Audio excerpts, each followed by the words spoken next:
perform CPR on an adult, first check for danger. Are you or the casualty in any immediate danger? If yes, then remove the danger. But if that's not possible, move the casualty.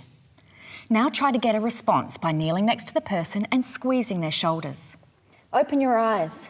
Hold their hand and ask them to squeeze if they can hear you. Squeeze my hand if you can hear me. If there's no response, send for help.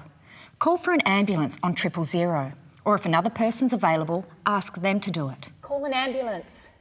Open the airway by checking the person's mouth and removing any obstructions with a finger sweep. Once the mouth is clear, tilt the head back to open the airway. Look, listen and feel for any breathing. If they're breathing, gently roll them onto their side into the recovery position.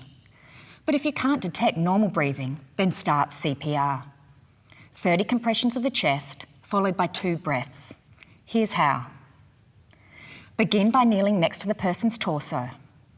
Place the heel of one hand over their lower sternum, with your other hand on top. Lock your fingers and lean over so your arms are straight. Push the chest down by 1/3, about 4 to 5 centimetres. Now do 30 compressions in time with the flashing indicator on your screen. Count out each compression until you reach 30. We'll wait while you do that.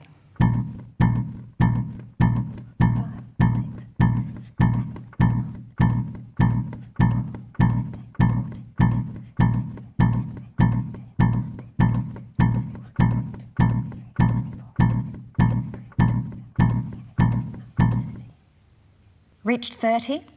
Time for the 2 breaths. Tilt the head back, lift the chin, block the nose. Completely cover their mouth with yours and breathe out. After each breath, look for the rise and fall of the chest. That's all the breath you need, enough to lift the chest.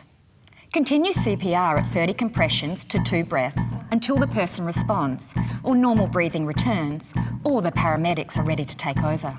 This is hard work and you'll soon tire, so if there are other people nearby, get them ready to take over. Can you give me a hand? As you continue to provide 2 breaths, make sure the head is tilted back and that the chest rises and falls each time. If the chest doesn't rise, it may mean that the head is not tilted back enough, or that the airway is blocked. If the person is still unresponsive and not breathing normally, apply a defibrillator if one is available. Follow the prompts of the defibrillator and be prepared to continue CPR if required and as directed. Peel 1 white pad from the grey case. Otherwise, keep doing CPR until help arrives. When the ambulance arrives, the paramedics need to get to the casualty as quickly as possible, so have someone ready to meet the ambulance.